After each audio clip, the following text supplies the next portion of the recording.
लड़ाई बड़ी है।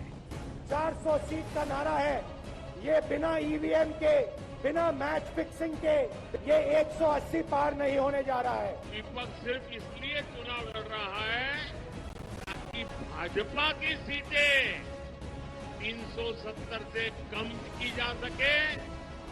पीएम मोदी की चुनौती बड़ी है।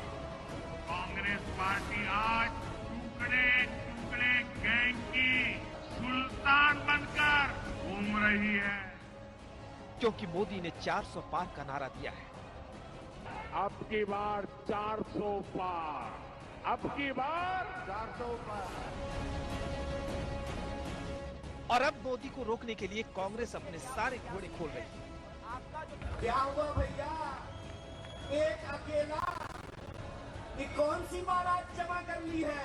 जो टुकड़े टुकड़े गैंग का नेतृत्व करता हो, सेना को गाली देता हो।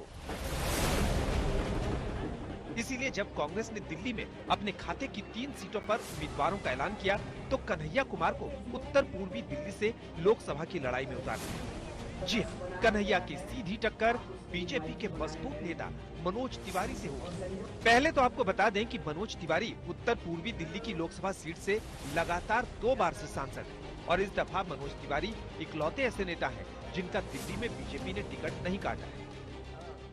कांग्रेस को अपनी पार्टी में कोई ऐसा एक व्यक्ति नहीं मिला जो देश का सम्मान करता हो, जो टुकड़े टुकड़े गैंग का नेतृत्व करता हो। ऐसे व्यक्ति को अगर कांग्रेस अपना प्रत्याशी बनाती है तो कांग्रेस अपनी मानसिकता का परिचय दे रही है। 10 साल से वो सांसद हैं, तो वो बताएं नॉर्थ ईस्ट की जनता को, नॉर्थ ईस्ट दिल्ली की जनता को कि 10 साल में उन्होंने क्या किया है और जनता तय करेगी। मोटी मोटी एक बात है और वो बात है इस मुल्क के अंदर जो आवाज है संघर्ष की, उसको दबाना। आपको बता दें कि कांग्रेस नेता और जेएनयू छात्र संघ के पूर्व अध्यक्ष कन्हैया कुमार बीते कुछ सालों से देश की राजनीति का चर्चित चेहरा बन चुके हैं। एक तरफ देश के सीमाओं पे नौजवान मर रहे हैं, मैं सैल्यूट करना चाहता हूं उनको जो लोग सीमा पे मर रहे हैं। आपको बता दें कि 8 साल पहले जेएनयू में लगे देश विरोधी नारों को लेकर कन्हैया खूब चर्चा में आए। माननीय प्रधानमंत्री जी का आदरणीय बोलना पड़ेगा ना।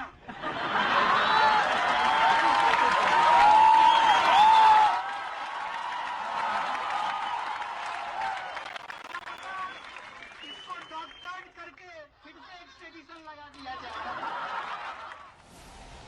और आज भी जब बीजेपी कन्हैया कुमार पर अटैक करती है तो सीधे टुकड़े टुकड़े गैंग की बात करती है। कन्हैया कुमार को कांग्रेस ने उत्तर पूर्वी दिल्ली से अपना उम्मीदवार बनाया तो पीएम मोदी ने जोरदार प्रहार किया। पीएम मोदी ने कहा कि कांग्रेस टुकड़े टुकड़े गैंग की सुल्तान बनी हुई है। कांग्रेस पार्टी आज टुकड़े टुकड़े गैंग की सुल्तान बनकर घूम रही है।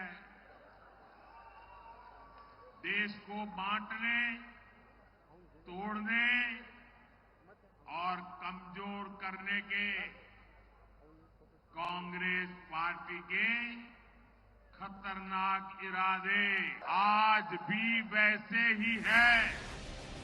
आपको बता दें कि कांग्रेस ने कन्हैया कुमार को उत्तर पूर्वी दिल्ली से टिकट देकर पूर्वांचली कार्ड चलने की कोशिश की है, क्योंकि ये सीट पूर्वांचली बहुल मानी जाती है। पूर्वांचली बड़ा गौरवशाली होता है। पूर्वांचली सेना के सम्मान के लिए अपनी जान दे सकता है।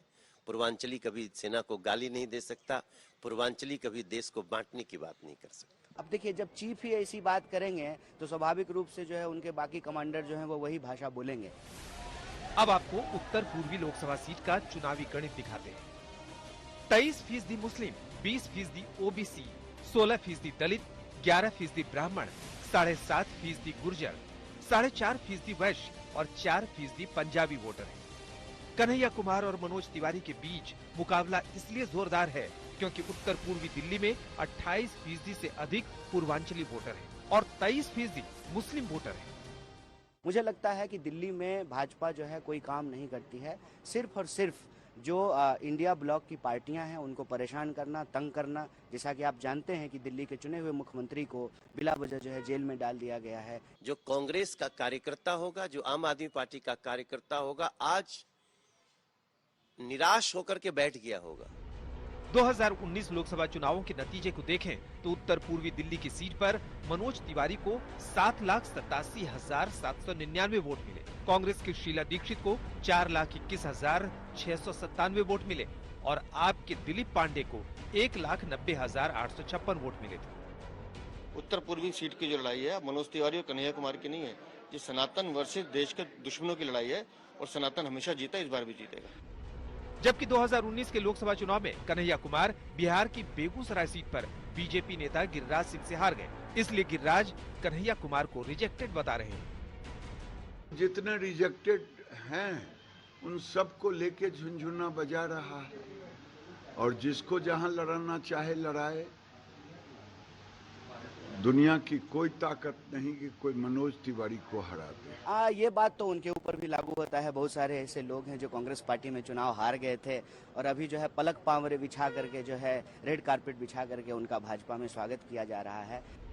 इस दफा बिहार की बेगूसराय सीट इंडिया गठबंधन के तहत लेफ्ट के खाते में गई है और कन्हैया कुमार कांग्रेस से जुड़ चुके हैं। ऐसे में राहुल गांधी ने मनोज तिवारी के खिलाफ कन्हैया कुमार को उतारकर एक बड़ा कार्ड खेला है। सवाल यही है कि क्या कन्हैया कुमार 2 बार से सांसद मनोज तिवारी को हरा पाएंगे